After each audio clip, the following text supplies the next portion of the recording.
Failure. What if na-fail ka? Yung iba, mabilis madala. Nasasaktan. Emotional.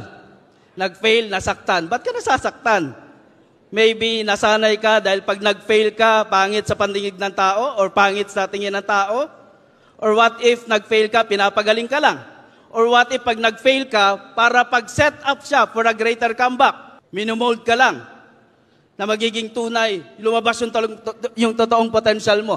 What if nag-fail ka, kahit ilang beses, don't count failures until matutunan mo yung message. Naulit man yan sa'yo, ibig sabihin, tanga ka. Naulit-ulit, tanga ka na talaga. Pero dapat nagtuto ka. Huwag mong antayin na yung mga example sa'yo, mga malala na.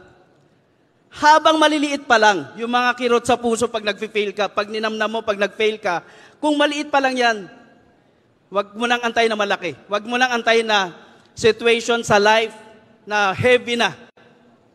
Mula maliliit pa lang, mag-learn ka agad. Abtik, kumbaga sa Bisaya.